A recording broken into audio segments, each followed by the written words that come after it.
apart from separate,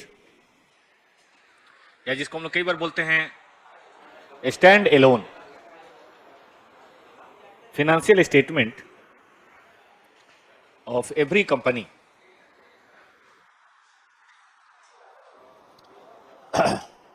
group has to prepare consolidated financial statement. तो ध्यान दीजिए, दो बातें मैंने बोली कि स्टैंड एलोन यानी कि सेपरेट फाइनेंशियल स्टेटमेंट तो सबको बनाना है, कंपनी ए है, कंपनी बी है, सी है, सबको, वो तो खैर बनाना ही बनाना है। वो तो आप लॉ में भी पढ़ते हैं कि हर एजीएम में हर कंपनी को अपनी फाइनेंशियल स्टेटमेंट प्रेजेंट करनी है, ठीक बात है कि नहीं। लेकिन अगर कहीं कोई ग्रुप बन गया तो भाई ग्रुप में कंसोलिडेटेड फाइनेंशियल स्टेटमेंट बनाना ही बनाना है, ये AS21 की रिक्वायरमेंट है। ठीक है बेटा जी। अब ग्रुप का मतलब क्या है? ग्रुप का मतलब है जहां एक पेरेंट हो एंड ऑल इट्स सब्सिडियरी। देखिए कैसे बात से बात बनेगी, मतलब फैमिली का मतलब क्या है? जहां मां बाप हो और बाल बच्चे हो, तभी तो फैमिली। भाई आपके घर में माता पिता हैं और आप हैं, तो आप सब मिला के एक फैमिली है। थोड़े समय बाद आप अपनी फैमिली बना लेंगे, आप ही माता पिता होंगे, ढेर सारे बाल बच्चे होंगे, ठीक बात है कि नहीं। अब मन में बात आएगी कि पेरेंट क्या है, ऐसे ही बात से बात बनती है, पेरेंट क्या है, ठीक है ना। तो सबका डिफिनेशन है, पेरेंट का मतलब है भाई जिसके बाल बच्चे वही तो माता पिता है। एन एंटरप्राइज ये कंपनी हैविंग वन और मोर सब्सिडियरी, मतलब जिसे एक या एक से ज्यादा बच्चे हैं वही तो माँ बाप है। बच्चे नहीं तो क्या का माँ बाप। इधर आओ, वही सब्सिडियरी कौन है? ये तो आप सब हैं अभी। सब्सिडियरी, सब्सिडियरी का मतलब ये है enterprise that is controlled by another enterprise। तो कहने का मतलब है एक कंपनी है, एक और कंपनी है, अगर कोई कंपनी किसी दूसरी कंपनी को कंट्रोल कर रहा है तो करने वाले को बोलेंगे पेरेंट, या हम लोग इसको नाम देते हैं होल्डिंग कंपनी, और कंट्रोल होने वाले को क्या बोलेंगे? सब्सिडियरी, बाल बच्चे। दोनों को मिला देंगे तो क्या कहलाएगा? ये फोटो जरूर बनाइएगा। इसको बोलते हैं ग्रुप। ऑब्जेक्टिव है to show the consolidated resources and performance. Tata company की किसी भी शेयर के दाम बहुत कम नहीं होते, लॉस होता है तब भी नहीं होता। कारण जानते हो क्यों? मान लो एक बात कहते हैं, टाटा स्टील में लॉस हो रहा है, पैसे की जरूरत है, ठीक है, कोई बात नहीं, वो टाटा मोटर से ट्रांसफर कर देते हैं, लो जी 4000 करोड़ लो, वहां तो प्रॉफिट हो रहा है। उससे क्या होता है? टाटा स्टील जो लॉस में चल रहा है वो भी ठीक हो जाता है। मान लो टाटा केमिकल में प्रॉब्लम हो रहा है, टीसीएस से ट्रांसफर कर देते हैं, कैश भी और सुनिए मैनेजमेंट भी। मैनेजमेंट समझते हैं? CFO, managing director, marketing officer. कोई कंपनी डाउन जा रही है इसलिए मतलब मैनेजमेंट थोड़ा कमजोर हो रहा है, तो कहीं बहुत अच्छा है वहां 15 लोग हैं, उसमें 3 लोग यहां भेज दिए। लिखिए rules for consolidated balance sheet. जो भी रूल्स मैं बता रहा हूं याद रखो बच्चों, ये सब कौन से? AS21। अपने घर पे मैंने कोई रूल नहीं बनाया है, सब AS21 वाले रूल हैं, ठीक है ना। तो समझिए कि आप AS21 ही पढ़ेंगे अगले 5-7 दिन, फिर आधे घंटे में बता दूंगा भाई क्या क्या है, एक बार उसको भी पढ़ा देंगे। चलिए, कंसोलिडेटेड का मतलब तो आप समझ ही रहे हैं कि ये बैलेंस शीट है, ये बैलेंस शीट है, इसको जोड़ देना है, इतना तो आप सब समझ ही रहे हैं, है ना। जोड़ने का मतलब अगर किसी ने पढ़ा हो ब्रांच और हेड ऑफिस, याद आया किसी को? तो एक ब्रांच का बैलेंस शीट होता था, एक एचओ का, तो क्या ब्रांच के डेटर को क्रेडिटर के साथ जोड़ते थे? नहीं ना, ब्रांच के डेटर को एचओ के डेटर, ब्रांच के कैश को एचओ के कैश, ब्रांच के फिक्स्ड एसेट को एचओ के। यानी कि सबसे पहला रूल है add all items on line to line basis with certain exceptions. कुछ एक्सेप्शंस है, वही हमें पढ़ना है, वरना एक ही लाइन में काम तमाम। अब आगे हम लोग एक्सेप्शंस ही पढ़ेंगे बेटा। तो मेरा कहना है कि दो बैलेंस शीट आपको मिला, एक एक्स लिमिटेड का, एक वाई लिमिटेड का। एक्स है होल्डिंग कंपनी, वाई है सब्सिडियरी मान लेते हैं। आपको लाइन टू लाइन जोड़ना है। दोनों ने शेड्यूल 3 अपनाया होगा, दोनों तो शेड्यूल 3 के अनुसार ही होंगे। तो उठा लेंगे हम और एसेट्स को एसेट्स से, लायबिलिटी को लायबिलिटी से जोड़ेंगे। थोड़ा रिजर्व में सरप्लस कैपिटल में पंगा है, वही मुझे पढ़ाना है। अब देखिए दूसरी जो मेन बात है वो क्या है कि होल्डिंग कंपनी के बैलेंस शीट में ना एक इन्वेस्टमेंट होगा। इन्वेस्टमेंट क्यों होगा? क्योंकि कंट्रोल किस चीज से पैदा होता है? शेयर से। शेयर से तो कंट्रोल पैदा होगा, है ना। यहां मैंने लिखवाया नहीं, यहां पे जगह है, लिख पाओगे कहीं भी कंट्रोल का मतलब? वो मैं थोड़ा सा मैं लिखना भूल गया। कंट्रोल का मतलब जरा लिखवा दो, कहीं भी लिख लो। कंट्रोल का मतलब है बेटा ओनरशिप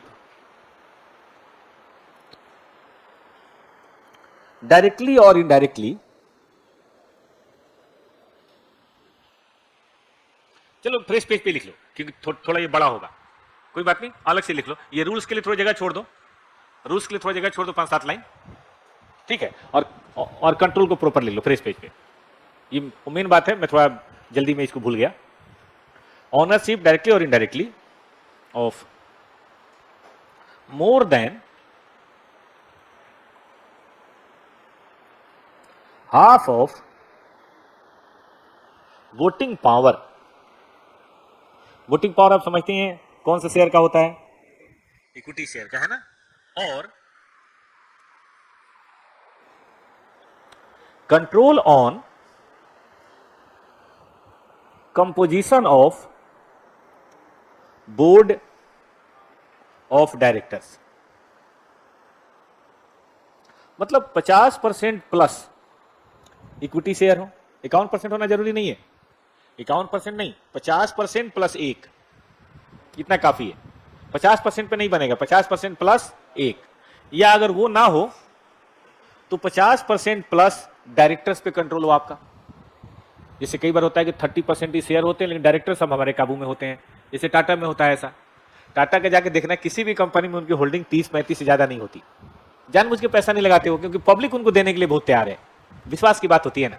आदमी 100 साल से काम करता है तो गुडविल तो आपने पढ़ाई है, गुडविल बन जाता है। और वो कॉर्पोरेट गवर्नेंस बहुत बढ़िया करते हैं, उसमें बेईमानी नहीं करते। या तो इक्विटी शेयर पे कंट्रोल है क्योंकि प्रेफरेंस शेयर में वोटिंग रेट नहीं होता, ठीक है ना। और या फिर board of directors generally share वाला ही माना जाता है, मेन तो वही है। अगर कंट्रोल है ठीक है ना, तब आपको ध्यान देना है। तो अब आइए अपने काम पे आइए। मैं कह रहा था कि सभी आइटम्स को लाइन टू लाइन जोड़ना है बेटा जी। देखिएगा,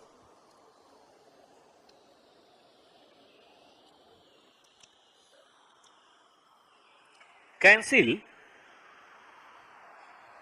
म्यूचुअल ऑब्लिगेशंस। तो देखिए वो तो बच्चों वाली बात है। डेटर्स क्रेडिटर्स याद है किसी को? एक का डेटर दूसरे का क्रेडिटर हो सकता है, एक का क्रेडिटर दूसरे का डेटर हो सकता है, एक ने सेल किया एक ने परचेज किया, ध्यान है। तो वो तो बच्चों वाली बात है, वो तो कैंसिल कर ही दो। एक का बीआर दूसरे का बीपी, ये मैं नहीं पढ़ा रहा, ये तो आप कर लेंगे, बच्चों वाली बात है। मेन आओ, मेन क्या कैंसिल करना है? Cancel investment in subsidiary company by holding company with share capital, और एक नाम देता हूं बेटा, pre acquisition profit of subsidiary company. देखो सारे रिजर्व में सरप्लस को कैंसिल नहीं करते, प्री एक्विजिशन को करते हैं। उसके पीछे कुछ लॉजिक का भी बताऊंगा मैं 2 मिनट में, पहले लिख लीजिए। उम्मीद है डेटर क्रेडिटर बीआरबीपी तो समझ रहे हैं, वो तो देखो नेचुरल है, कैंसिल होगा ही होगा। लेकिन investment in subsidiary company by holding company with share capital and pre acquisition profit of subsidiary company ये भी कैंसिल किया जाएगा। एंड एनी डिफरेंस, जरूरी नहीं कि दोनों बराबर हो, इज सोन एज, उम्मीद है आप समझ रहे हैं, याद है अमालगमेशन, क्या जरूरी है कि जितना का नेट एसेट उतना ही हम पीसी दें? भाई नेट एसेट 100 करोड़, पीसी हो सकता है 120 दिया, या पीसी 95 में काम चल गया, तो क्या लिखते थे आप? Goodwill capital reserve. यहां भी बेटा जी कैपिटल और रिजर्व इन्वेस्टमेंट के बराबर हो ऐसा जरूरी नहीं है, कम या ज्यादा हो सकता है, और कम या ज्यादा जो होगा उसे कैसे लिखेंगे? गुडविल या कैपिटल रिजर्व। ठीक है। Balance of share capital and reserve and surplus of subsidiary company is shown as minority interest in liability side. वो माइनॉरिटी इंटरेस्ट के तौर पे दिखाया जाएगा। 99% रूल बेटा कंप्लीट। अब हम प्रैक्टिकल पढ़ेंगे, जिसको मैं बोलता हूं स्टेप्स। वो था रूल, रूल मतलब प्रिंसिपल हो गया है ना। अब उसको कैसे एग्जाम क्वेश्चन में ढालेंगे उसके लिए लिखिए बेटा स्टेप्स ऑफ कंसोलिडेशन। यहीं से आपका चैप्टर शुरू होता है। लिखिए सबसे पहले analyse and divide the reserve and surplus of subsidiary company into pre and post acquisition profit, या पीरियड कह लीजिए, पीरियड। ये टर्म मैंने इस्तेमाल किया था इन्वेस्टमेंट सबसे पहले चैप्टर में, किसी को याद है तो। देखिए क्या करना है बेटा जी, बैलेंस शीट तो हर साल बनाने की चीज है, लेकिन एक्विजिशन तो आपने किसी एक डेट को किया होगा। मान लीजिए हम बैलेंस शीट बना रहे हैं 31/12/2024 को, ठीक है बेटा। लेकिन शेयर हमने खरीदा था 1/1/2022 को, ऐसा हो सकता है। इसको बोलते हैं डेट ऑफ एक्विजिशन। तब से 2-3 साल निकल गए, 2022 बीत गया, 2023 बीत गया, 2024 बीत गया। तो कंपनी के पास जितना भी रिजर्व में सरप्लस होगा, क्या बेटा उसमें हम 2 हिस्से कर सकते हैं कि पहले वाला कितना है और बाद वाला कितना है? आराम से कर सकते हैं, क्वेश्चन में इंफॉर्मेशन देगा। इसको बोलेंगे प्री। प्री का मतलब क्या होता है? पहले। और पोस्ट का मतलब क्या होता है? पोस्ट का मतलब होता है बाद में। ये सबसे पहले आपको डिवीजन करना है, क्योंकि आपने जो इन्वेस्टमेंट किया था उस समय आपने पैसे दिए होंगे। कौन से बेसिस पे पैसे दिए होंगे? इस रिजर्व के बेसिस पे या इस रिजर्व के बेसिस पे? प्री वाले पे। आप सबने अमलगमेशन पढ़ा है, नेट एसेट कौन से डेट को निकाला जाता है? अमलगमेशन के 10 साल बाद या अमलगमेशन के डेट को। तो जो रिजर्व में सरप्लस उस समय लिया जाता है वो कौन सा लिया जाता है? उस समय तक का। मतलब प्री का मतलब उस समय तक का। जैसे आज आप किसी कंपनी को बेटा खरीदने जाओगे तो आज उसका जितना कैपिटल रिजर्व होगा उसी को ध्यान दोगे ना। वो थोड़ा ना कहेगा 10 साल बाद में इतना कमाऊंगा, 20 साल बाद उसके भी पैसे दो। उसका हम थोड़ा गुडविल का दाम दे देंगे, लेकिन पैसे थोड़ा देंगे। ठीक बात है कि नहीं? तो आप जो पैसा पे करते हैं ना, वो प्री इक्विशन प्रॉफिट के लिए करते हैं और कैपिटल के लिए करते हैं। फैक्ट यही है। लेकिन जो पे करते हैं वो कई बार उससे कम या ज्यादा भी हो सकता है। अगर मान लो बेटा जी, आपने पूछा तो सवाल ध्यान दीजिएगा, किसी कंपनी की कैपिटल है 10 लाख और रिजर्व है 5 लाख। 10 और 5 कितना हुआ? 15। आपने 60% खरीदा तो 9 लाख में खरीदना चाहिए, लेकिन अब 10 दे रहे हैं। क्यों दे रहे हैं 10? आप इंटरेस्टेड हैं, आप उसके फ्यूचर प्रॉफिट के लिए पैसा दे रहे हैं। फैक्ट है कि नहीं? इसका मतलब अब क्या दे रहे हैं? गुडविल। ये बात हम लोगों ने फाउंडेशन में भी पढ़ी थी कि फ्यूचर एक्सपेक्टेड प्रॉफिट्स के लिए जब कुछ पैसा दिया जाता है उसको क्या बोलते हैं? गुडविल। लेकिन 9 की बजाय 8.5 में डील हो गई, बार्गेन हो गया, थोड़ा गेन हो गया, तो उसको क्या नाम देंगे? इसीलिए डिवीजन करना जरूरी है, याद रहेगा बच्चों को। कैपिटल कैपिटल रिजर्व, सरप्लस, सब PL account, capital reserve, general reserve, security premium, सब आपको पहले डिवीजन करना ही करना है। कर लिया डिवीजन, वो तो हो जाएगा, कोई दिक्कत नहीं है।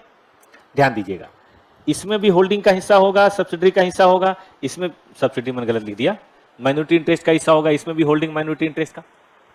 भाई मालिक को तो दोनों में हिस्सा मिलता है ना, प्री में भी पोस्ट में भी, सब तो मालिक का ही है। तो आप इसको डिवीजन भी कर लेंगे, होल्डिंग सब्सिडरी में बांट लेंगे। भाई हमारा कितना परसेंट है, 60 है तो 40 किसी न किसी का तो है ही। हमारा कितने परसेंट है, 60 है तो 40 किसी न किसी का तो है ही।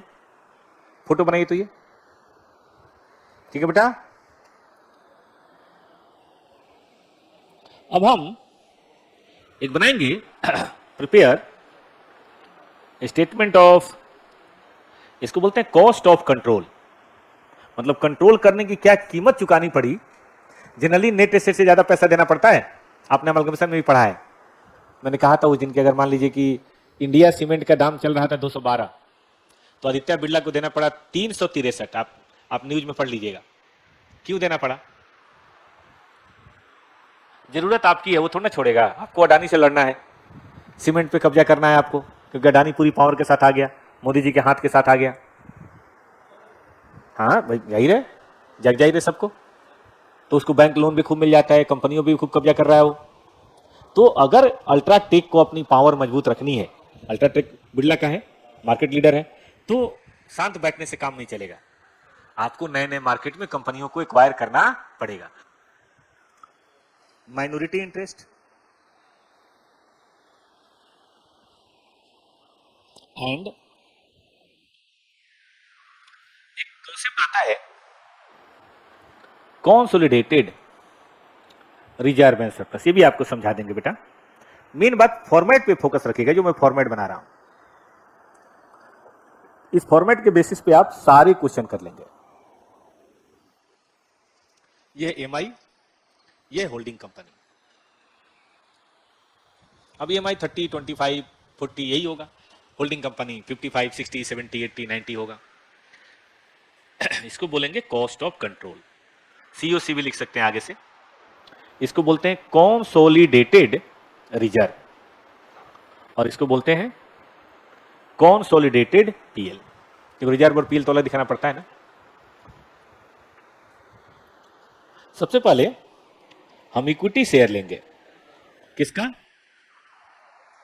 सब्सिडियरी कंपनी का। वो तो 100% आएगा बेटा, लेकिन 30 यहां चला जाएगा, 70 यहां, या जो भी है, 40 यहां, 60 यहां, टूट जाएगा ना दो हिस्सों में, दो लोगों का कब्जा है। फिर आएगा consolidated profit, share capital of subsidiary company. इधर बोलो बेटा, consolidated reserve, consolidated PL, cost of control. लिख लीजिए, आप साफ साफ लिख लीजिए थोड़ा।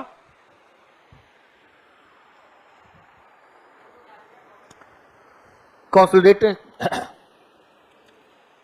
प्री एक्विजिशन ऐसे लिखो, प्री एक्विजिशन प्रॉफिट, दोनों बट गया। मेन पे ध्यान देना है पोस्ट एक्विजिशन। पोस्ट एक्विजिशन अगर रिजर्व है तो यहां ऐड होगा, लेकिन बेटा कॉस्ट ऑफ कंट्रोल में नहीं ऐड होगा, वो यहां ऐड होगा। क्योंकि पोस्ट एक्विजिशन प्रॉफिट वो है जो हमारी कंपनी ने कंट्रोल करके कमाया है, रेवेन्यू प्रॉफिट है, तो वो गुडविल कैपिटल रिजर्व में ना जाके वो हमारे रिजर्व में अटैच हो जाएगा, लाइन टू लाइन वाली बात। और जो पीएल है वो हमारे पीएल में अटैच हो जाएगा। प्री वाला तो कॉस्ट ऑफ कंट्रोल में चला गया, लेकिन पोस्ट वाला अलग अलग आएगा, लाइन टू लाइन। अब होल्डिंग कंपनी का जो भी रिजर्व है वो भी ले लीजिए, होल्डिंग कंपनी का जो भी पीएल है वो भी लीजिए, ताकि लाइन टू लाइन ऐड हो सके। और एक चीज बस लेस कर लीजिए,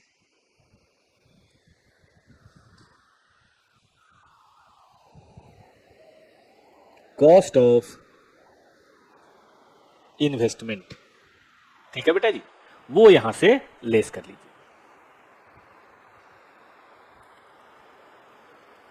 बस हो गई बात, टोटल कर लीजिए। ये हो गया माइनॉरिटी इंटरेस्ट का टोटल, ये या तो गुडविल आएगा गुडविल बताइए बेटा कब आएगा? जब पेमेंट ज्यादा होगी, निगेटिव होगा तो गुडविल होगा, और पॉजिटिव होगा तो कैपिटल रिजर्व। ये कंसोलिडेटेड पीएल आएगा बैलेंस शीट में रिजर्व, ये कंसोलिडेटेड पीएल आएगा। यही दो स्टेटमेंट ना बेटा मेन बनता है, एक एनालिसिस का और एक कंसोलिडेशन का। इसके बाद तो बच्चों वाली बात है। चल पढ़ो इस क्वेश्चन को कि क्या निकालना है, माइनॉरिटी इंटरेस्ट, एक्विजिशन को भी कंसोलिडेशन को भी, वो तो हो जाएगा। कैपिटल रिजर्व, गुडविल और होल्डिंग कंपनी प्रॉफिट कितना है बैलेंस शीट में, एज्यूमिंग कि उसका अपना 2 लाख है। ये बेटा एक क्वेश्चन नहीं है, ये क्वेश्चन कितने हैं? 4। तो ना जब फर्स्ट पढ़ेंगे तो हम सेकंड को भूल जाएंगे, सेकंड पढ़ेंगे तो थर्ड से मतलब नहीं, थर्ड पढ़ेंगे तो फोर्थ से मतलब नहीं, फोर्थ पढ़ेंगे तो पहले दूसरे तीसरे से मतलब नहीं। आ जाओ सबसे पहले पे फोकस करते हैं। ध्यान दो, कंपनी है ए सब्सिडरी, 90% हमारी होल्डिंग, मतलब 10% बताओ माइनॉरिटी की। Cost of investment 1,40,000, capital 1 lakh है, प्री क्वेश्चन प्रॉफिट 50,000 है। यह है कौन से डेट को? डेट ऑफ एक्विजिशन, ठीक। और यहां पे कंसोलिडेशन का डेट है 1 साल बाद। कैपिटल में तो कुछ चेंज नहीं हुआ है, होता भी नहीं है, कैपिटल तो वही रहता है इशू ऑफ शेयर ना हो तो। लेकिन बेटा रिजर्व बढ़ा है, तो 70 के 2 हिस्से हो गए। कौन कौन सा? 50 प्री और 20 पोस्ट, क्योंकि टोटल मिला के 70 है ना। यस और नो? तो देखो हम कैसे बनाएंगे, यही वाला शेड्यूल। आ जाओ क्वेश्चन नंबर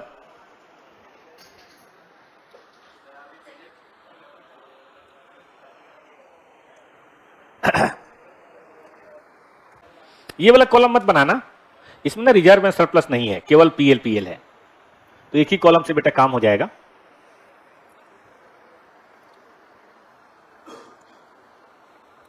बताओ बेटा शेयर कैपिटल कितना है उनका? 1 लाख। परसेंटेज कितना है? 10%, और परसेंटेज कितना है? 90। 10 और 90 लिखो। चलिए प्री क्वेश्चन प्रॉफिट में देख रहा हूं 50,000 है बेटा, बांटिए तो 5 और 45। और पोस्ट एक्विजिशन प्रॉफिट है, रिजर्व तो है नहीं। बोलिए बेटा कितना है? 50 से बढ़ के 70 बताएगा कोई? 20। Tell me. 2018, लेकिन यहां लिखिएगा। अब होल्डिंग कंपनी का पीएल बताइए कितना था, ऊपर दिया हुआ है। और कॉस्ट ऑफ इन्वेस्टमेंट बताइए बेटा जी।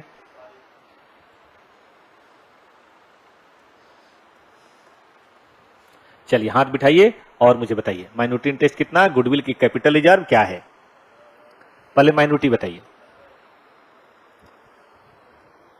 आई थिंक 15,000 तो था ऑन डेट ऑफ एक्विजिशन, और 2 और जोड़ देंगे तो टोटल अभी 17। ये माइनस करके बताएं। ये देख रहे हो, 1,35,000 के बदले मैंने 1,40,000 दिया है, तो क्या दिया है बेटा? कोई बोल नहीं रहा। और बाकी 2,18,000 हमारा कंसोलिडेटेड पीएल है। ये तीनों ही बैलेंस शीट में जाएगा, माइनॉरिटी इंटरेस्ट लायबिलिटी में, गुडविल एसेट साइड में, और पीएल यहां आता है। हटा दूं? पढ़िए 2 नंबर। अब की बार परसेंटेज 85 है, ये तो भूल ही जाइए, अब इसका कोई मतलब नहीं है। कॉस्ट 1,4 है, कैपिटल तो वही है, लेकिन प्रॉफिट पहले 30 था, बाद में 20 हो गया, इसका मतलब लॉस हुआ बेटा। 30 से 20 होना मतलब लॉस होना। आइए पोस्ट एक्विजिशन लॉस है, फिर से बनाते हैं बेटा। फॉर्मेट बनाइए सब लोग, प्लीज प्रिपेयर फॉर्मेट।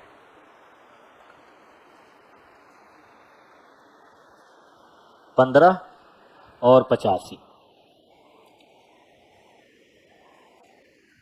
15 और 85।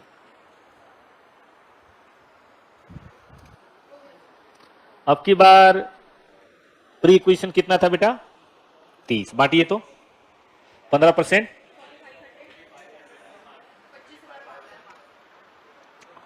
और ये लॉस कितना है बेटा जी? टोटल लॉस कितना है? तो 1500 माइनस होगा, और 8500 माइनस होगा, और कॉस्ट ऑफ इन्वेस्टमेंट बताइए। थोड़ा हाथ बैठा बच्चों का, निकाल लिया किसी ने पूरा? बोलिए बेटा। 18,000। क्या गुडविल के कैपिटल रिजर्व? हाँ, कैपिटल रिजर्व हो गया, ज्यादा हो गया। और ये बताइए 2 लाख 191 कैसे हो जाएगा? तो अच्छा माइनस है ना, ठीक ठीक ठीक। कितने बच्चों को सही कर दिया था? चलिए बढ़ते हैं केस नंबर 3। 80 है, कॉस्ट भी दी है, कैपिटल भी दी है, प्री और पोस्ट इक्विशन प्रॉफिट बराबर है, मतलब प्री में 20 था और बाद में भी 20 है, मतलब कुछ कमाई उमाई हो ही नहीं है। देख लेते हैं, क्वेश्चन देख लेते हैं। ये बेटा भूल जाओ, 80 56 50, यहां भी 20 यहां भी 20, इससे मतलब कोई प्रॉफिट या लॉस नहीं है। नहीं है तो नहीं है, ठीक बेटा। चलिए शुरू करें, जल्दी जल्दी तो नहीं हो रहा। देख लो क्वेश्चन, देख लो, खुद से बनाओ ना, मैं समय देता हूं।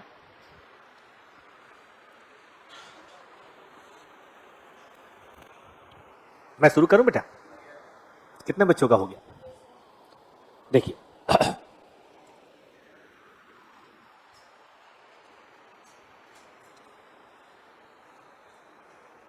फॉर्मेट में बिल्कुल चेंज नहीं करना, जैसे अमाल्गमेशन के मैंने स्टेप नहीं चेंज किए थे, वैसे ही फॉर्मेट बिल्कुल भी चेंज नहीं करना आप।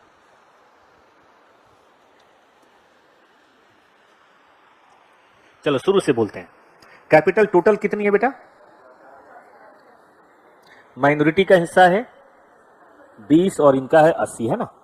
तो 10 और 40 कर सकते हैं। 50 है तो 10 और 40 होगा ना? प्री इक्विशन प्रॉफिट कितना है? 20, तो कितना हो जाएगा? 4 और 16। पोस्ट इक्विशन ना लिखिए तो भी चलेगा, है ही नहीं। एच का अपना पीएल कितना है? 2 लाख। और इन्वेस्टमेंट चलिए बताइए, माइनॉरिटी इंटरेस्ट 14,000। और ये बताएं, अच्छा ये भी नहीं। चलिए मैं लास्ट वाला करा देता हूं।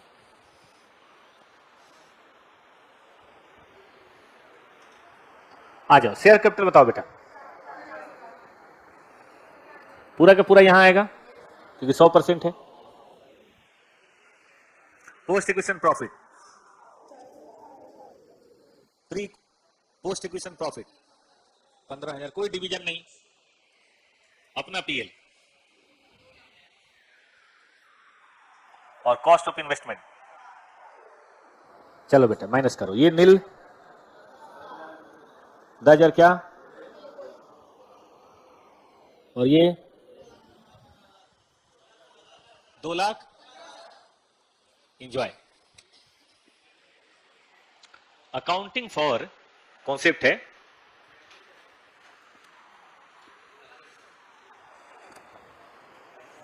डिविडेंड बाय सब्सिडियरी कंपनी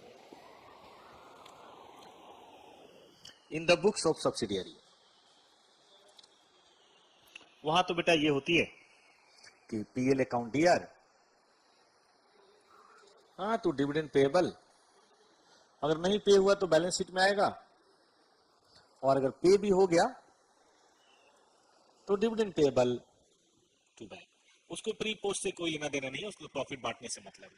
याद रखिए सब्सिडरी के लिए प्री पोस्ट नाम की कोई चीज नहीं है, वो तो होल्डिंग के लिए है। बताइए क्या लिखते हैं? To bank. आप अपने घर, हम अपने घर। लेकिन होल्डिंग कंपनी में कुछ बात है। इन द बुक्स, हम होल्डिंग कंपनी डिविडेंड नहीं पे कर रहा, होल्डिंग कंपनी को डिविडेंड रिसीव हो रहा है in books of holding company.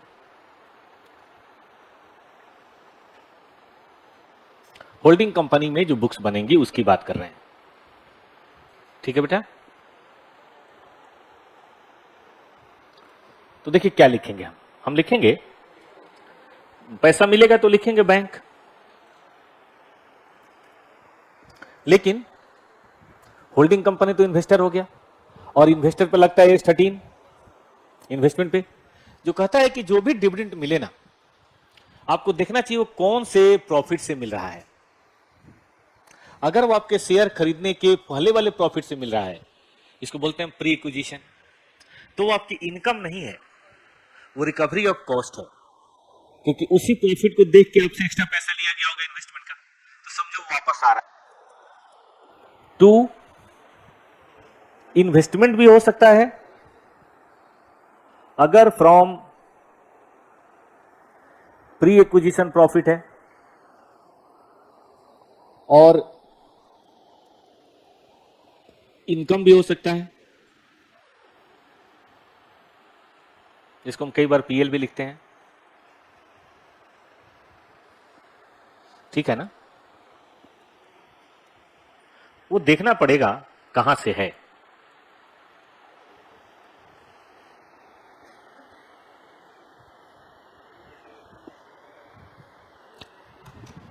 हाँ, इसके पीछे जो लॉजिक है ना, एज 13 कहता है, लेकिन क्यों कहता है वो भी सुन लीजिए। हम किसी कंपनी के रिजर्व को देख के पीसी देते हैं, आप सबको पता है, नेट एसेट को देख के। अब मान लीजिए किसी का नेट एसेट 10 करोड़ था, जिसमें रिजर्व था 9 करोड़ का, तो हमने जब 60-70% खरीदा तो हमें 7-8 करोड़ देना पड़ा उसी हिसाब से। अब बाद में वो रिजर्व मुझे मिलना शुरू हो गया, तो क्या मुझे प्रॉफिट मिला, या जो मैंने पैसा लगाया वही मुझे वापस मिला? बताइए, जो पैसा लगाया वही वापस मिला, प्रॉफिट कहां मिला? ठीक बात है। तो बैंक टू इन्वेस्टमेंट, और इन्वेस्टमेंट की नहीं हो तो डिविडेंड। एक छोटा सा इलस्ट्रेशन में दूं बेटा? हाँ,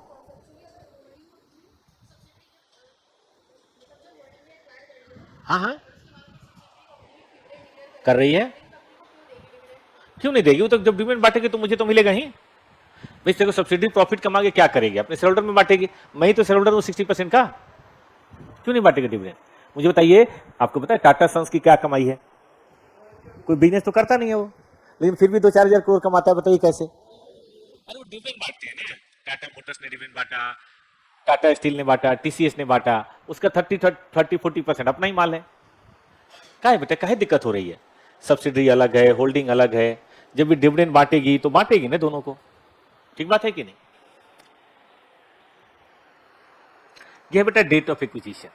ठीक है, इधर का प्रॉफिट है 200 करोड़, इधर का प्रॉफिट है 100 करोड़।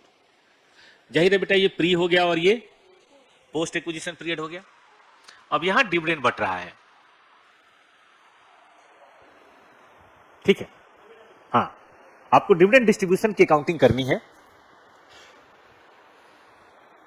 पहला केस डिविडेंड 80 करोड़ बटा, दूसरा केस डिविडेंड 200 करोड़ बटा, ये चलो थोड़ा कम करते हैं, 120 करोड़ बटा, और तीसरा केस 200 करोड़ बटा। होल्डिंग हमारी है बेटा 60% होल्डिंग। आपको होल्डिंग कंपनी के बुक्स में डिविडेंड की एंट्री करके बतानी है। क्वेश्चन में कुछ नहीं दिया, इतना ही दिया, पहले क्वेश्चन लिख लीजिए तब बात करेंगे। सर मयंक बोल रहे हैं इन्वेस्टमेंट अकाउंट क्रिएट क्यों? बेटा एज 13 कहता है कि प्री एक्विजिशन से मिलने वाला कोई भी डिविडेंड आप कहां ट्रांसफर करेंगे? प्री एक्विजिशन से मिलने वाला डिविडेंड कहां ट्रांसफर करेंगे? इन्वेस्टमेंट अकाउंट में कम करेंगे, रिकवरी ऑफ कॉस्ट मानेंगे। ऐसा मैं नहीं करा, एज 13 कहता है, आप जाके एज 13 देख भी सकते हैं। लॉजिक मैंने आपको बताया, मेरा काम तो लॉजिक बताना ही है। सबने लिख लिया क्या? तो बेटा जी इसको मैं पहले सॉल्व करता हूं। देखो सॉल्यूशन,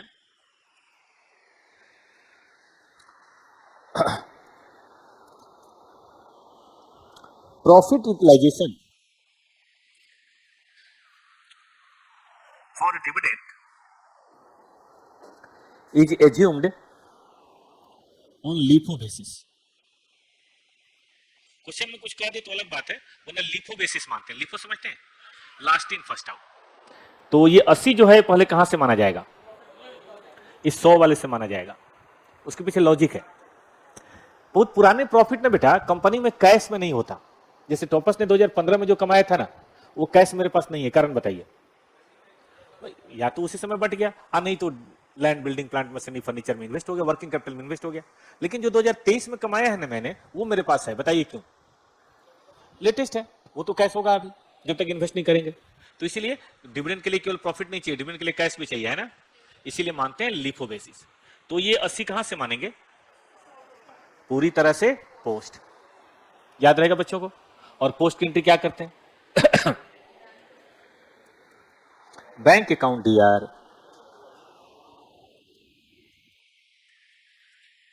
सीधे पीए लिख लेते हैं। 80 करोड़ का 60%, 60% क्यों? क्योंकि मेरे पास तो वहीं से आएगा, ये पोस्ट एक्विजिशन से है।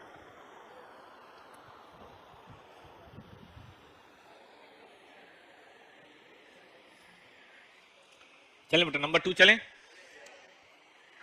आगे सुनो। दूसरे वाले में क्या होगा, हम ये मानेंगे कि 100 तो पोस्ट से है और 20 बताइए बेटा, हाँ बोलो ना। ओ भाई टोटल 120 है, पहले इसमें से लेना है। लिफो का मतलब क्या होता है? Last in first out. हाँ नहीं नहीं वो सेम है, या ये 3 केस दिए हैं मैंने, 3 केस दिया है मैंने, इतना डिफरेंट कहां से बांट देंगे? 300 तो प्रॉफिट ही है। हमने कहा कि ये क्वेश्चन हो तो क्या होगा, ये हो तो क्या होगा, और ये हो तो क्या होगा। चलिए ठीक है बेटा, तो अब की बार एंट्री जो होगी ना, थोड़ा सा बदलाव आएगा।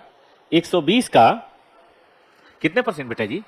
60%, बोलो तो 72, जिसमें से 100 का 60% बताओ कितना? और 2 इन्वेस्टमेंट 20 का 60%, मतलब पहले मानेंगे प्री से है, सॉरी पोस्ट से है, वो इनकम मान लेंगे, बचा हुआ प्री से है, फिर उसको जहां डालना हो डाल दीजिए। नहीं समझ आया बेटा? सालू नहीं समझ आया? अभी बताते, तो लिख लो बेटा जी, लिख लो। ओ भाई हो गया। चलिए अगली बात करते हैं। 200 है ना, 200 में 100 करिए तो बेटा पोस्ट और 100 बताइए, बैलेंसिंग फिगर प्री से होगा तो थोड़ा यहां चेंज होगा, थोड़ा यहां चेंज होगा। बताइए 200 का 60% और 60, और यहां भी 60। अब एक क्वेश्चन दे तो आप कर लेंगे। 2 स्टेप लिखा था, अब तीसरा स्टेप कुछ नहीं है, प्रिपेयर कंसोलिडेटेड बैलेंस शीट। कैसे? Add item line to line basis. तो यही तीसरा स्टेप से सब पढ़ चुके हैं, अब क्वेश्चन सीधा बनेगा, कोई एडजस्टमेंट नहीं, कोई मारामारी नहीं। चले आगे, डन है।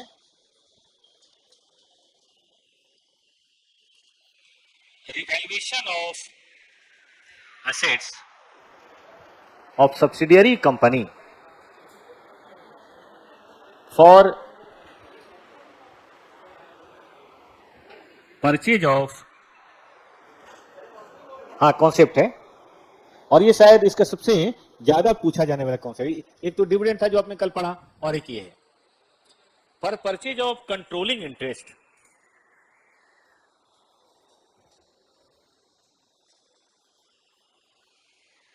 assets are revalued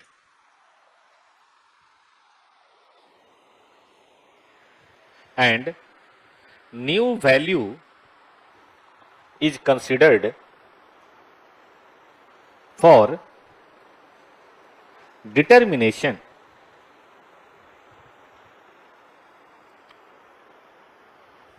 of sale price of shares। ये नेचुरल है। Controlling interest, controlling interest assets are revalued and new value is considered for determination of sale price of share. अब रिवैल्यूएशन दो तरह का हो सकता है, revaluation profit loss is adjusted in subsidiary company books of account. मतलब subsidiary company के PL को बढ़ा दिया गया, घटा दिया गया, सब्सिडरी कंपनी के एसेट को बढ़ा दिया गया, घटा दिया गया, बुक्स में इनकॉर्पोरेट हो गया। अगर ऐसा है तब तो कोई दिक्कत नहीं है। आपको रिवैल्यूएशन प्रॉफिट को क्या मानना है? सच रिवैल्यूएशन प्रॉफिट या loss is treated as pre acquisition profit. Pre acquisition क्यों मानते हैं बेटा, कोई बताए प्री एक्विजिशन क्यों मानते हैं? अरे तो खरीदने से पहले ही तो बढ़ गया, खरीद तो हम अब रहे हैं ना, एसेट लायबिलिटी का जो बढ़ना था वो तो बढ़ गया, तो प्री एक्विजिशन नहीं मानेंगे तो क्या ही मानेंगे? तो हम निश्चित रूप से प्री एक्विजिशन ही मानेंगे, इसमें कोई दो मत नहीं है। रिवैल्यूएशन प्रॉफिट या लॉस इज नॉट एडजस्टेड या is not yet adjusted in subsidiary company books of account. अभी तक नहीं हुआ होता। क्यों नहीं हुआ भाई? उसके पीछे भी कारण है। देखिए, ये है सब्सिडरी कंपनी, ये है होल्डिंग कंपनी, और ये है सब्सिडरी के शेयर होल्डर्स। बताइए, शेयर कंपनी से खरीदा जाता है या शेयर होल्डर से? तो बातचीत तो शेयर होल्डर के बीच में हो रही है ना। इस कंपनी का नाम है अल्ट्राटेक, इस कंपनी का कोई नाम नहीं है, इस कंपनी का नाम है इंडियन सीमेंट, और इसका नाम है श्रीनिवासन। अब बातचीत श्रीनिवासन और अल्ट्राटेक के बीच में हो रही है, इंडिया सीमेंट को क्या मतलब है?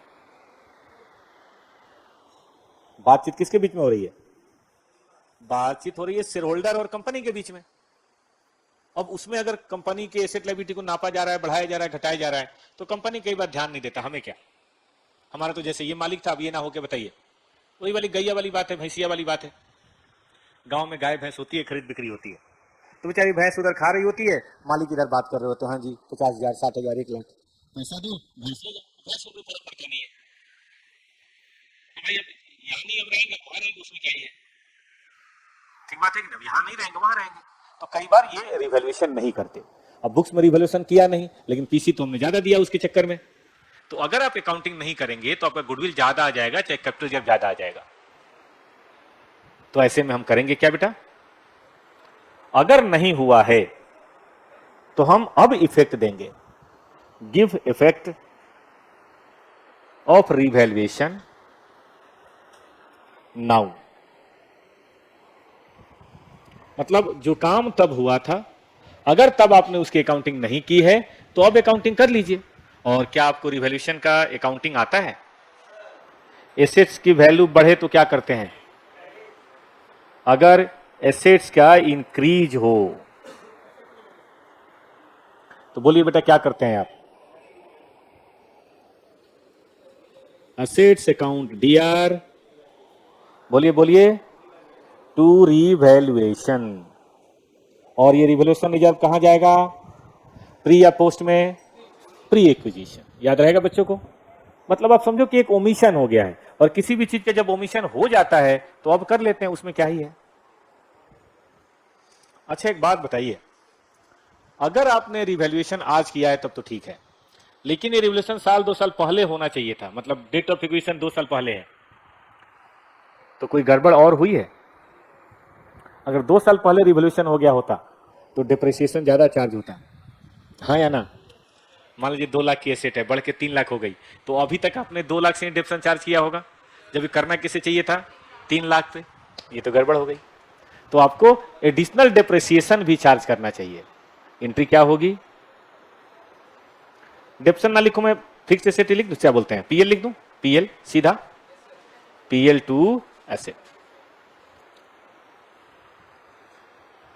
मतलब ये डिप्रिसिएशन होना चाहिए था, आपने क्यों नहीं किया? नहीं किया तो अब कर लो। अच्छा, ये डिप्रेशन प्री में जाएगा कि पोस्ट में जाएगा? ठीक से ठीक से ठीक से, ये तो प्री में जाएगा, ये बताओ। ये तो पोस्ट में जाएगा ना भाई, क्योंकि एक्स्ट्रा डिप्रेशन तो रिवैल्यूएशन के बाद हुआ है ना, डेट ऑफ एक्विजिशन के बाद हुआ है, तो ये कहां जाएगा? पोस्ट में। फिर से रिपीट कर देते हैं, 2022 में हुआ था एक्विजिशन, तो रिवॉल्यूशन भी 2022 में होना चाहिए था, आपने किया नहीं। आपने 2022 का डिप्रेशन भी पुराना चार्ज कर दिया, 2023 का भी पुराना चार्ज कर दिया, 2023 के लास्ट में बैलेंस शीट बना रहे हैं। सोचो अगर रिवॉल्यूशन वहां किया होता तो क्या वहां एसेट की वैल्यू बढ़ जाती? क्या लिखते? एसेट टू रिवैल्यूएशन, और डिप्रिसिएशन भी चार्ज होता, डिप्रेशन टू पीएल होता कि नहीं होता? तो तब तो नहीं हुआ, बताइए क्या करें? अब कर लें, और वो भी 1 साल का नहीं, 2 साल, 3 साल पहले हुआ हो तो 3 साल, 4 साल पहले हुआ तो 4 साल का। मतलब जो डिप्रेशन होना चाहिए था वो करें, लेकिन ये 22 और 23 कौन सा साल है? एक्विजिशन के बाद का है कि पहले का है? ठीक है, इसी का उल्टा करिए। अगर एसेट की वैल्यू डिक्रीज कर जाए तब क्या करेंगे? एंट्री क्या होगी? रिवैल्यूएशन अकाउंट या रिजर्व अकाउंट डीआर, बताइए, टू एसेट। तो पहला काम तो ये करेंगे। दूसरा, मान लीजिए एसेट की वैल्यू 2 लाख से घट के 1.5 लाख हो गई, लेकिन बुक्स में नहीं हुई, तो आपने डिप्शन किस पे चार्ज किया होगा? 2 पे। करना किस पे चाहिए था? 1.5 पे। तो क्या आपने कुछ ज्यादा डिप्शन नहीं चार्ज कर दिया? अगर ज्यादा डिप्शन चार्ज कर दिया तो बोलिए अब क्या करें?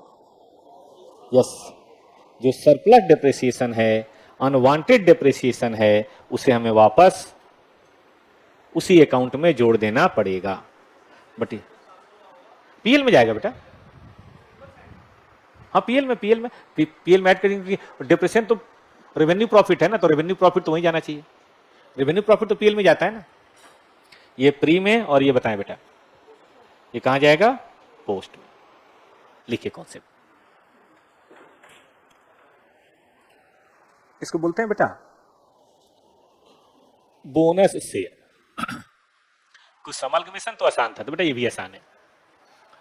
देखिए, बोनस शेयर की इशू हमें नहीं पढ़नी, वो तो फाउंडेशन में चैप्टर अगर किसी को याद हो तो।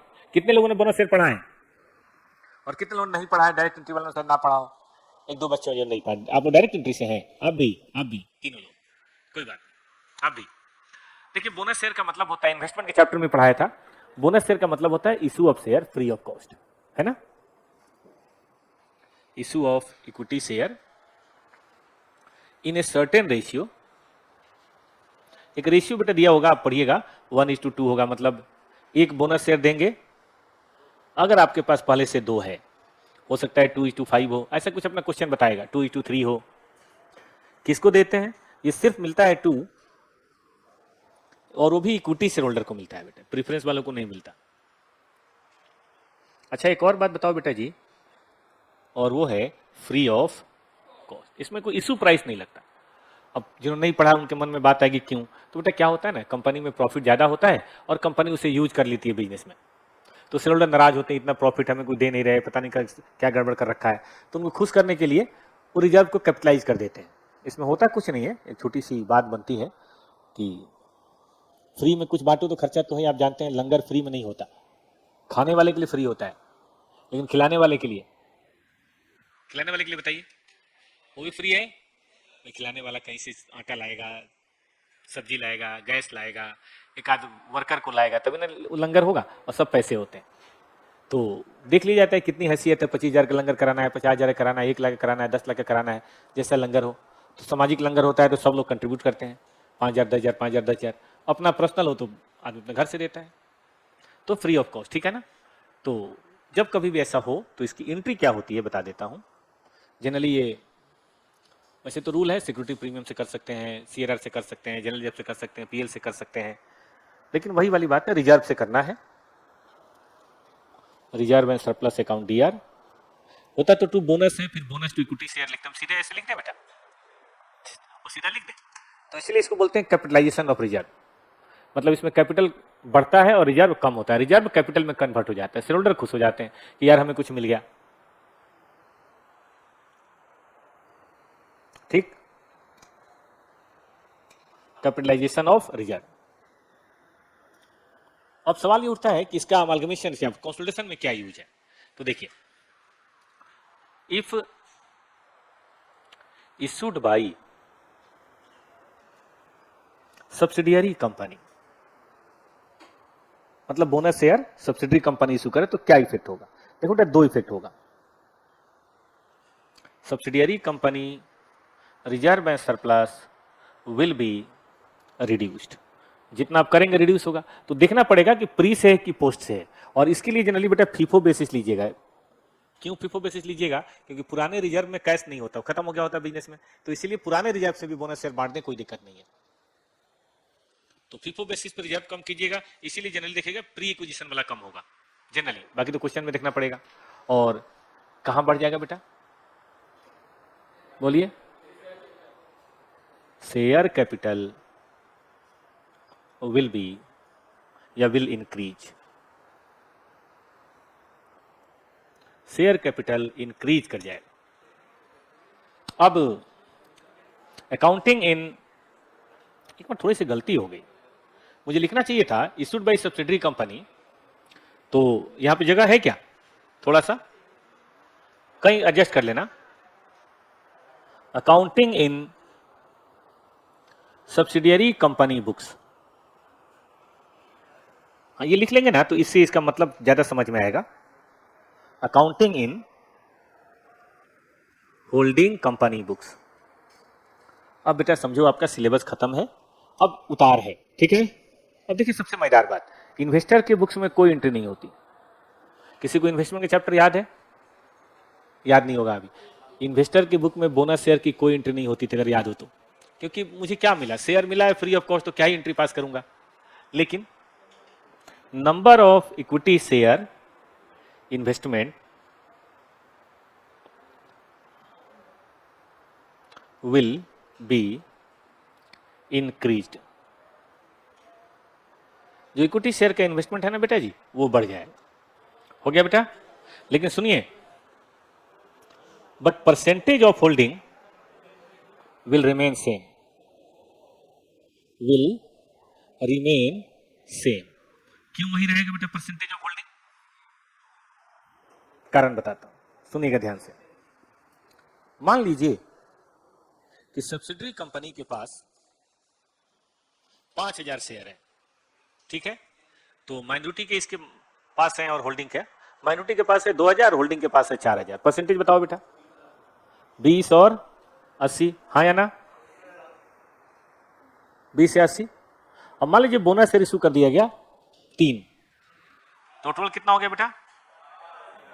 3 है ये, 3, ठीक है। अब बोनस से थोड़ा ठीक कर लेते, 1 और 4 का, ठीक है। तो बोनस शेयर इशू कर दिया गया 3000, और टोटल शेयर कितने हो गए? मेरा कहना है कि अभी भी परसेंटेज वही रहेगा। पूछिए कैसे? बोनस शेयर तो सबको मिलेगा उसी रेशियो में, तो 3000 का 20% 600, और 3000 का 80% 2400, करिए इसको 1600 और 6400, निकाल के देखिए परसेंटेज। तो बोनस शेयर से होल्डिंग में कोई फर्क नहीं पड़ता, क्योंकि उसी रेशियो में प्रोपोर्शनेट सबको दिया जाता है, तो फर्क क्या ही पड़ जाएगा। ठीक है बिट्टू, शुरू हो जाए।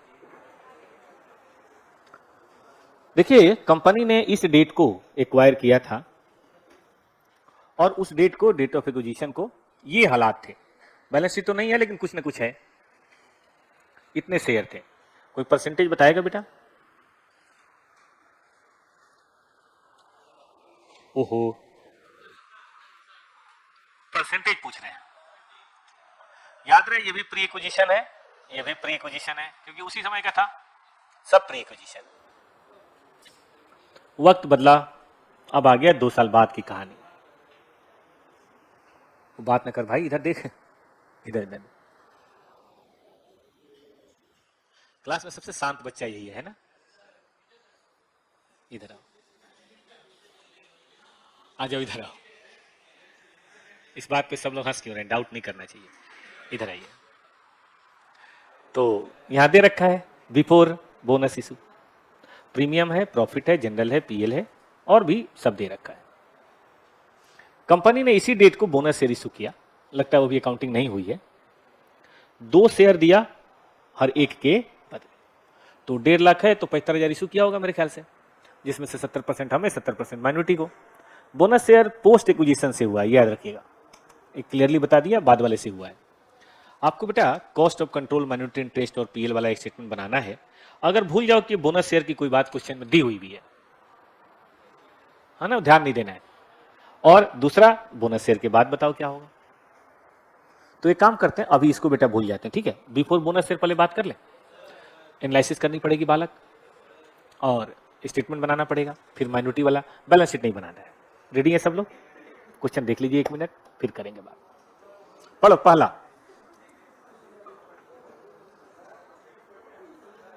पढ़ने पे ध्यान दो बच्चों।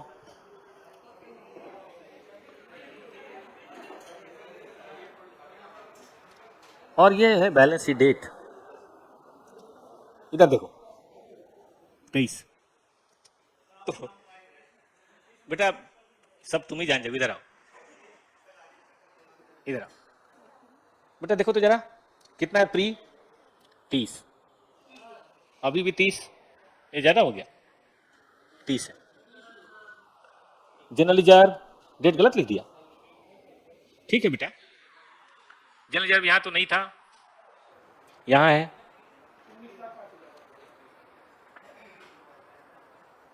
और इसी में से बोनस शेयर भी इशू किया है, देख लेंगे। पीएल वो बाद में करेंगे, अभी तो इसलिए मैंने कुछ नहीं किया। 60, क्या बोला बेटा? नहीं नहीं छोड़नी, 420 बोलो बेटा, एडिशन। वो गलत डिसीजन था, फिल्म बनाना मेरा गलत डिसीजन था, आदमी को अपने काम पे रहना चाहिए, ये मेरा एरिया है।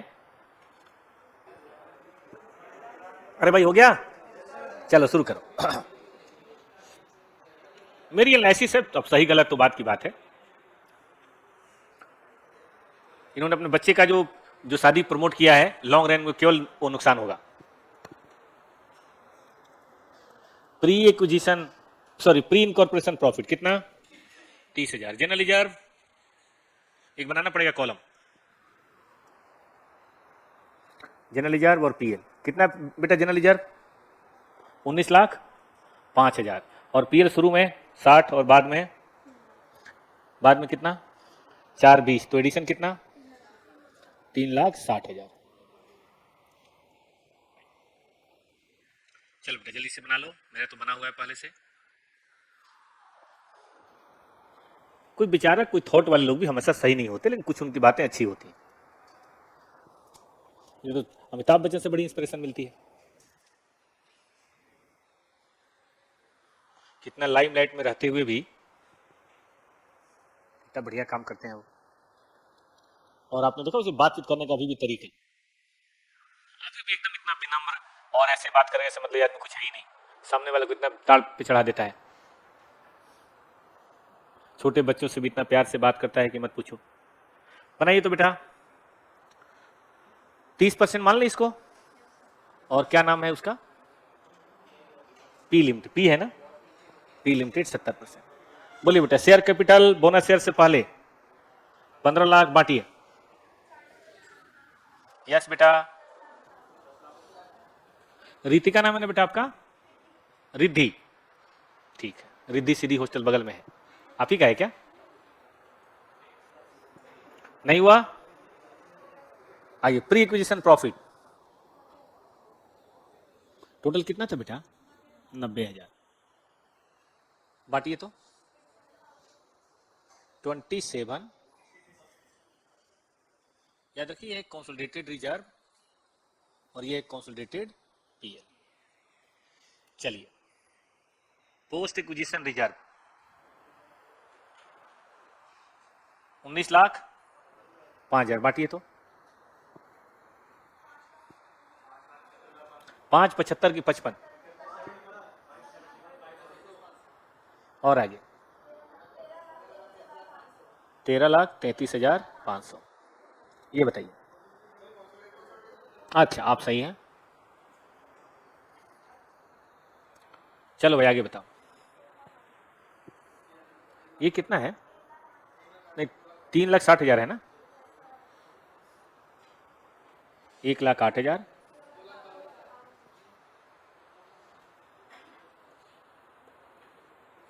अब आइए क्यू का रिजर्व बताइए, नहीं पी का रिजर्व 60 लाख, और पी का पीएल बताइए 15,75,000। कॉस्ट ऑफ इन्वेस्टमेंट ऊपर दिया था। चलिए बेटा, माइनॉरिटी कितना? 11,56,500, और बताइए।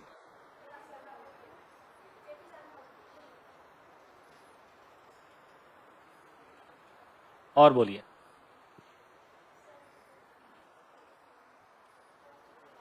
कितना कितना? 70, और बोलिए। 18 लाख। अरे इधर इधर इधर, चलिए लिखिए तो अगर बोनस शेयर इश्यू हो जाए तब क्या होगा? Number 2, immediately after bonus share issue.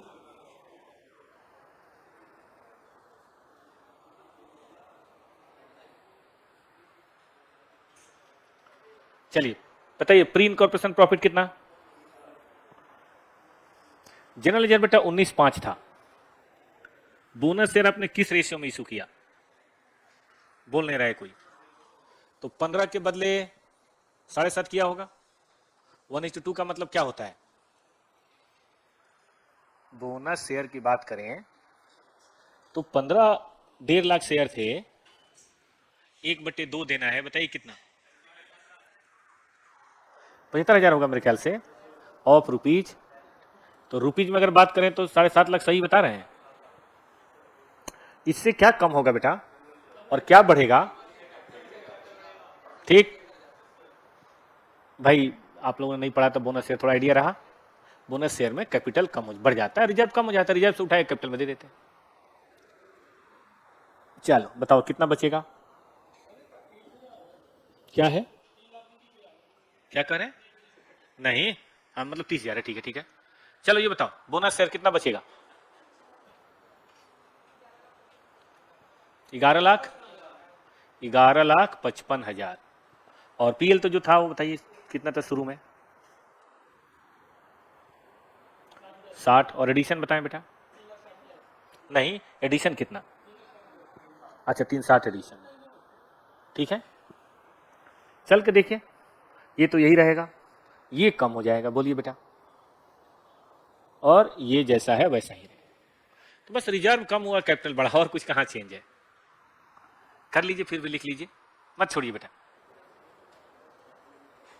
ये हो गया सबका। चलिए बेटा ये बनाइए, एकदम आसान। अब शेयर कैपिटल थोड़ा बढ़ जाएगा, बताइए बेटा शेयर कैपिटल बढ़ के कितना हो गया? 22,50,000। बांटिए।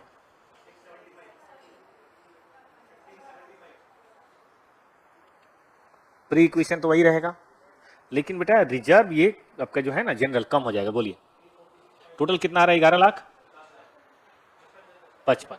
अब बोलिए बेटा, और आगे? बहुत बढ़िया, आप बताइए।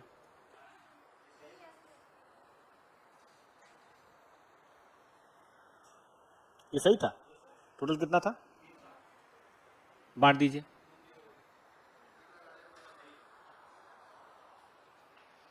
सही है। चलिए माइनॉरिटी इंटरेस्ट में तो मेरे ख्याल से कोई चेंज नहीं आएगा। ये गुडविल शायद कैपिटल शेयर में बदल जाए, 4 लाख, और ये सब सही है, ये कम हो जाएगा शायद 6,8। लास्ट वाला सही है, लिख लीजिए कैपिटल लीजिए। तो कहां कुछ हुआ? प्री इक्वेशन प्रॉफिट कैपिटल बन गया, पोस्ट एक्विजिशन इसीलिए गुडविल कम हो गया, बाकी तो कोई चेंज है नहीं। कॉन्सेप्ट लिखो। एस कहता है कि accounting policies of holding company and all subsidiary companies shall be, ये शुड लिख देते हैं, शुड बी यूनिफॉर्म। बताइए यूनिफॉर्म होना क्यों जरूरी है बेटा? कंपेयर नहीं, कंबाइन करने में दिक्कत आएगी। अब मान लो एक ने फीफो मेथड से लिया इन्वेंट्री वैल्यूएशन, एक ने एवरेज से लिया है, और हमें दिखाना है दोनों जोड़ के, अलग अलग तो काम चल जाएगा। दोनों जोड़ के, जोड़ने के बाद उसको क्या बोलोगे? फीफो और एवरेज का एवरेज, उसको कौन सी पॉलिसी बोलोगे? बड़ा अजीब सा हो जाएगा, ठीक है। तो अकाउंटिंग पॉलिसी दोनों की कैसी होनी चाहिए? सेम। लेकिन मान लो किसी कारण से नहीं हो पा रहे, ऐसा होता है कई बार, इंडिया में है और एक बांग्लादेश में, बांग्लादेश की पॉलिसी कुछ और है, तो जाहिर है सेम पॉलिसी तो हो नहीं सकती। मान लेते हैं एक मिनट के लिए भाई होल्डिंग कंपनी इंडिया में है, सब्सिडी बांग्लादेश में है, ऐसा हो सकता है? तो फिर कैसे काम चलेगा? तो कोई बात नहीं, इफ नॉट पॉसिबल मान लीजिए पॉसिबल नहीं है, then before consolidation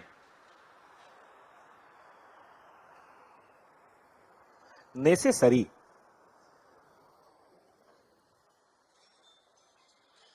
adjustment should be made in subsidiary company financial statement as per accounting policies of holding company। कि ठीक है आप अपने स्टैंड अलोन चाहे जैसे बना लो, हमें कोई मतलब नहीं है, क्योंकि स्टैंड अलोन में हम क्या ही कर सकते हैं। लेकिन एक काम करो, कंसोलिडेशन से पहले रीड्राफ्टिंग सुना आप लोगों ने? रीड्राफ्ट तो कर सकते हैं ना, हम अकाउंटेंट, हम तो कैसे भी कर सकते हैं।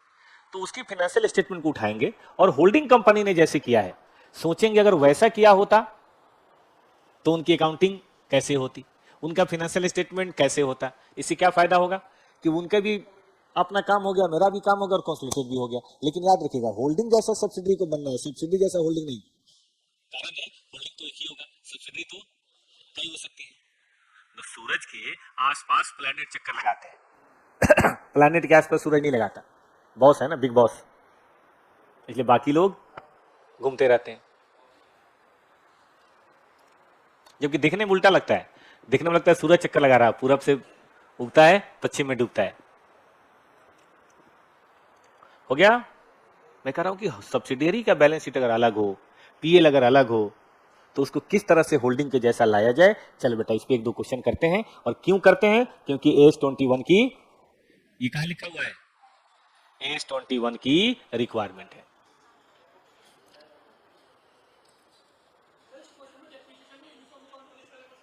ना परसेंटेज तो अलग अलग हो ही सकता है ना, मेथड थोड़े ना होता है परसेंटेज, मेथड होता है, मेथड होता है WDV स्टेज, ये सब है ना।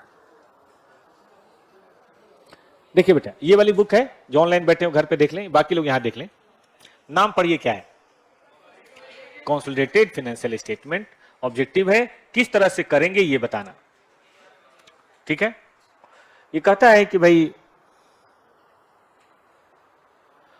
ये जो भी ग्रुप है उसके ऊपर ये लागू होगा, लेकिन सेपरेट फाइनेंशियल स्टेटमेंट जो बन रहा है, सब्सिडरी का अपना सेपरेट बन रहा है, उसके अंदर इन्वेस्टमेंट इन अकाउंटिंग करनी है, मतलब अकाउंटिंग फॉर इन्वेस्टमेंट करना है, तो वो भी होगा। कहने का मतलब है ए है, बी है, सी है। अब दोनों सब्सिडरी हैं तो ये भी इसकी सब्सिडरी मानी जाएगी। लेकिन अब ए का सेपरेट बना रहे हैं, बी का सेपरेट, सी का सेपरेट, तो ए का तो बनेगा ही अपना, बी का बनेगा ही अपना, सी का बनेगा ही। और चूंकि बी सी की होल्डिंग कंपनी है तो एक कंसोलिडेशन ये भी तो होगा, मतलब बी अपना तो बनाएगा ही बनाएगा, साथ साथ बी में सी भी जोड़ के बनाया जाएगा, और ए अपना तो बनाएगा ही साथ साथ बी और सी जोड़ के बनाएगा। लेकिन ये नहीं डील करता है अमलगमेशन में, क्योंकि उसके लिए हमने पढ़ा है। ये नहीं डील करता है इन्वेस्टमेंट इन एसोसिएट्स, उसके लिए बेटा 23 है, 13 को काट के 23 कर लीजिए। और ये नहीं डील करता है ज्वाइंट वेंचर, गलत प्रिंटिंग हो गया है, उसके लिए कौन सा है, 27। और यही दोनों हमें पढ़ना है। 14 तो शायद पढ़ लिया है, 14 तो पढ़ लिया। तो अमलगमेशन में 21 नहीं लगेगा, एसोसिएट होगा तो नहीं लगेगा, सब्सिडरी होगा तो लगेगा। अब एसोसिएट क्या होता है थोड़ी देर बाद बात करेंगे। ज्वाइंट वेंचर में नहीं लगेगा, उसके लिए कौन सा है, ठीक है ना। तो पूरा आपने कंट्रोल करके मर्ज कर लिया, उस पर नहीं लगेगा, उस पर 14 है। एसोसिएट थोड़ा ऐसा इन्वेस्टमेंट होता है, सब्सिडरी नहीं होता। और ज्वाइंट वेंचर जहां ज्वाइंट कंट्रोल है, ये सिर्फ सब्सिडरी पे लागू होता है। क्या ये बात सही है? कंट्रोल का मतलब क्या है, हमने पढ़ा था, मोर देन क्या हो, 1/2 ऑफ वोटिंग पावर हो, या control on composition of board of directors हो। ठीक बात है कि नहीं?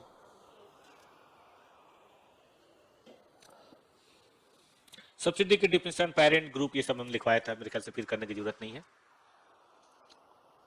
इक्विटी वो भी हमने करा था, माइनॉरिटी इंटरेस्ट वो भी हमने करा था, छोड़िए।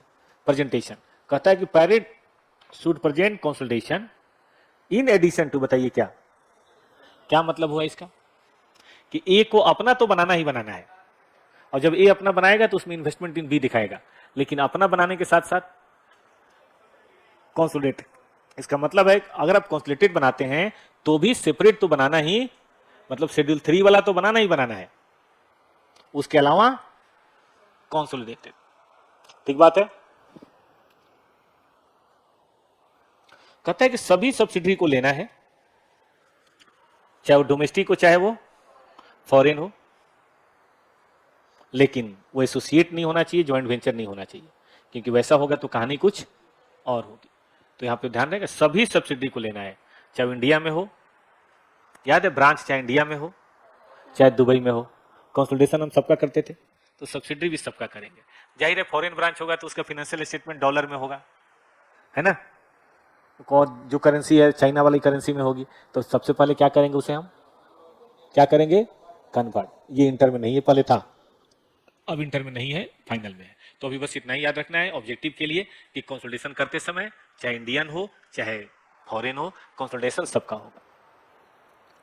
लेकिन दो सिचुएशन में कंसोलिडेशन नहीं होता, ये याद रखने की चीज है, थ्योरी में आ सकता है ऑब्जेक्टिव में, कि जब हमने टेम्पररी बेसिस पे कंट्रोल लिया है और नियर फ्यूचर में बेच देंगे, मतलब हमने 6 महीने साल भर के लिए खरीदा है और हमें पता है कि हम इससे ज्यादा इसको नहीं रखेंगे, सस्ता मिल रहा था खरीद लिया, तुरंत आगे बढ़ा देंगे, तो आपका उसमें कंट्रोल करने का तो कोई पर्पज ही नहीं है, उसके रिसोर्सेज को यूज करने का कोई मकसद ही नहीं है, तो फिर ऐसे को कंसोलिडेट करने से कोई फायदा है ना। तो ऐसी इन्वेस्टमेंट को हम कंसोलिडेट नहीं करेंगे। और दूसरा, कोई सीवियर लॉन्ग टर्म रिस्ट्रिक्शन हो which significantly impair the ability to transfer fund to the parent. जैसे मान लीजिए आपकी कोई कंपनी है चाइना में, चाइनीज गवर्नमेंट ने पता लगाया और देखा कि यार ये तो इंडिया की जासूसी कर रहे हैं, और उन्होंने उस कंपनी पे एम्बार्गो लगा दिया, सीज लगा दिया, या उसको रिस्ट्रिक्ट कर दिया कि भाई तुम इंडिया में कोई पैसा नहीं भेजोगे। या उल्टा, चाइना की कोई कंपनी इंडिया में है और इंडियन गवर्नमेंट ने उस पर बैन कर दिया। या कोई ऐसा देश है, मान लो श्रीलंका, जिसकी इकोनॉमी थोड़ी खराब हो गई है, तो श्रीलंका गवर्नमेंट ने कहा है कि अगले आदेश तक यहाँ की जितनी भी सब्सिडी कंपनियां विदेश की हैं वो विदेश में पैसा नहीं भेजेंगी, ना डिविडेंड भेजेंगी ना रॉयल्टी भेजेंगी, क्योंकि हमें फॉरेन फंड की कमी है। तो फिर ऐसे में आप उसको कंसोलिडेट मत कीजिए, क्योंकि कंसोलिडेशन का मेन मकसद ही था लोगों को ये बताना कि हमारे पास इतना एसेट है, हम उसको जैसे चाहें वैसे यूज कर सकते हैं, लेकिन हमें पता है वो वाले सब्सिडी को हम यूज नहीं कर सकते। तो फिर ऐसे सिचुएशन में उसे कंसोलिडेट करने का कोई मतलब नहीं है। तो बताइए कौन कौन सी दो सिचुएशन में सब्सिडी नहीं मर्ज करनी।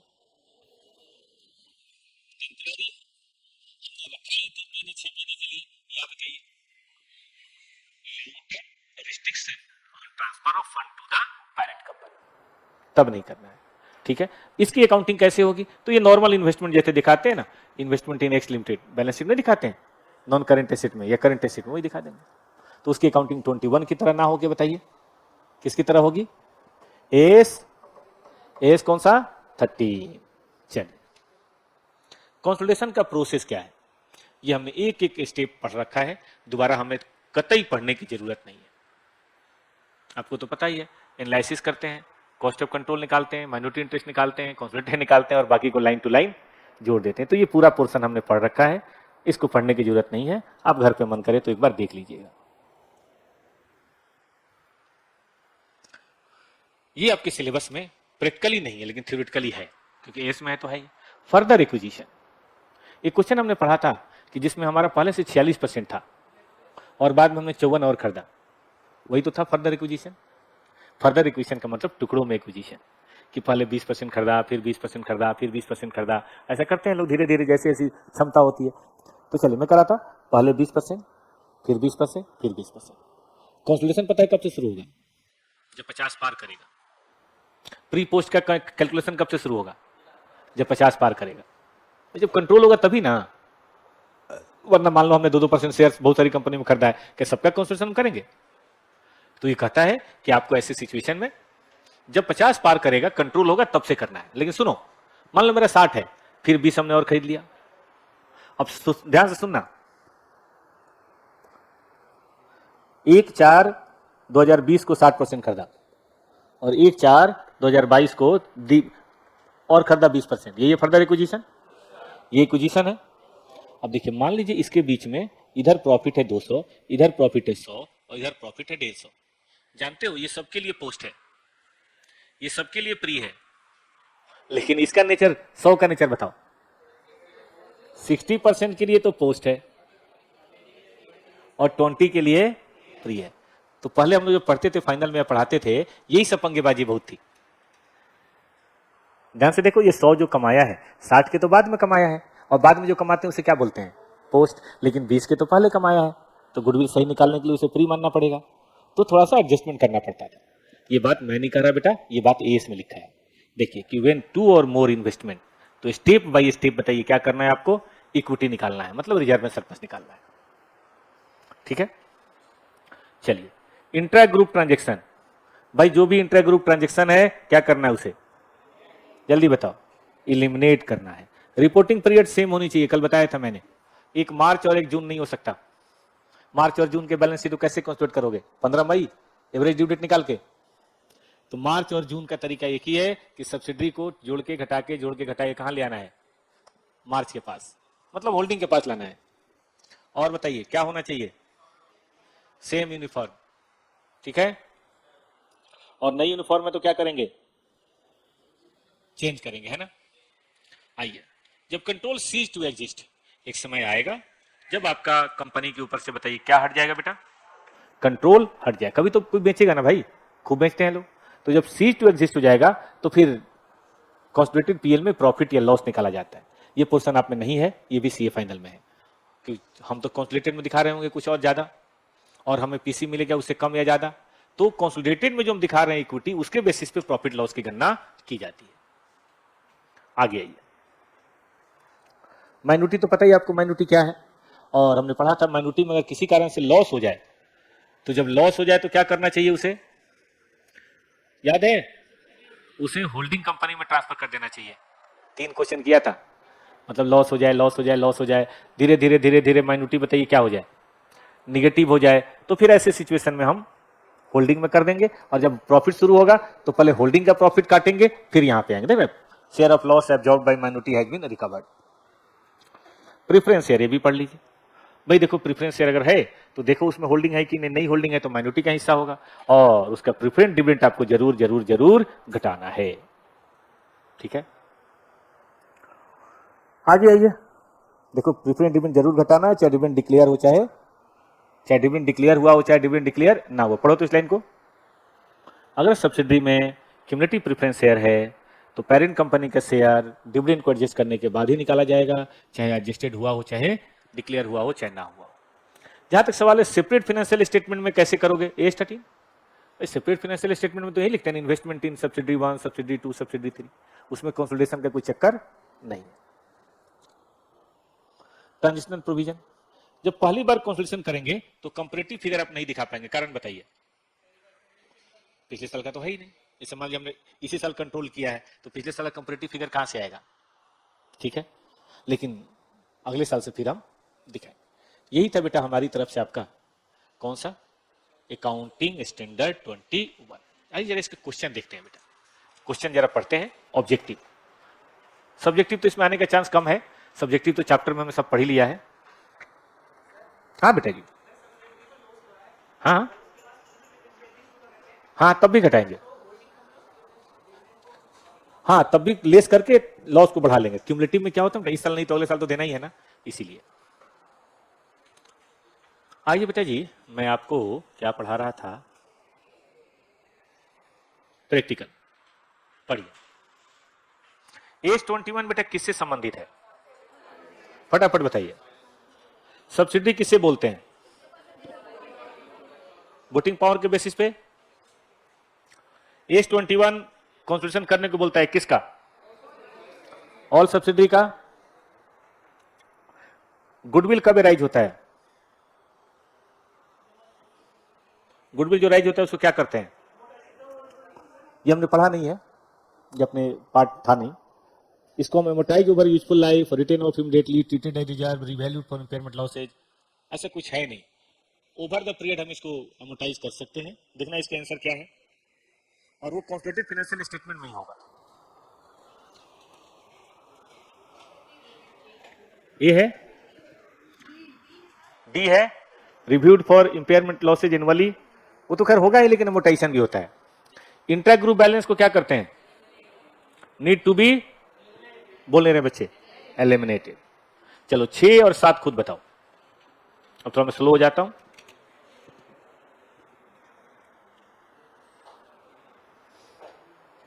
मैं बताऊं बेटा, देखिए revenue from transaction should be recognised, eliminated, shown, adjusted. कौन सा होना चाहिए? नहीं, एडजस्टेड में रिजर्व क्यों करेंगे? आगे बढ़िए। डेट ऑफ पेरेंट और सब्सिडरी एक होना चाहिए, है ना, शुड बी सेम। लेकिन किसी सिचुएशन में अगर सेम नहीं भी है तो एडजस्टमेंट करते हैं, और किसी भी सिचुएशन में 6 महीने से गैप ज्यादा नहीं होना चाहिए। ये इसमें लिखा हुआ है कि अगर सेम नहीं है तो हमने कहा था एडजस्टमेंट कर लेते हैं, बट गैप 6 महीने ज्यादा नहीं होना चाहिए। इसका मतलब है अगर होल्डिंग कंपनी का खत्म हो रहा है मार्च में तो सब्सिडी का अगले दिसंबर में नहीं होगा, सब्सिडी का सितंबर तक होना चाहिए। 6 महीने रहेगा ना तो एड लिस्ट करने में थोड़ी आसानी रहेगी। 8 और 9 देखिए। 6 नंबर में जिनको डाउट हो रहा हो हम यहां दिखा देते हैं। 1 मिनट रुकिए, 1 सेकंड रुकिए। कहता है कि चाहे जो भी हो, difference between reporting date should not exceed more than 6 month.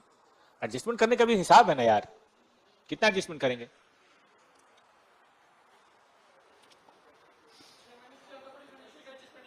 हम मतलब मना है। चलिए 8 और 9 देखिए तो बच्चों खुद से। हाँ बता रहे। 9, 8। एक consolidated financial statement should be financial statement of parent and subsidiary. Control क्या कहता है?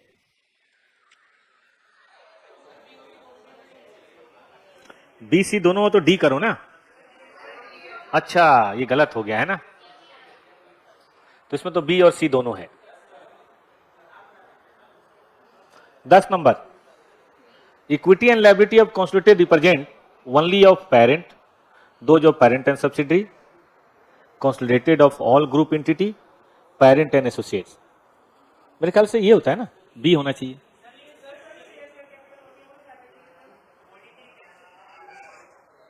ठीक तो है, पेरेंट एंड सब्सिडरी। अरे यार उसकी शेयर कैपिटल यार बढ़ जाती है, उसमें क्या है? होता तो कंसोलिडेटेड बेसिस पे ही है, कंसोलिडेटेड में नहीं आता। ओ भाई, सब्सिडरी का गुडविल कैपिटल में चला गया, आया तो सही। चलिए आज के लिए बस इतना ही।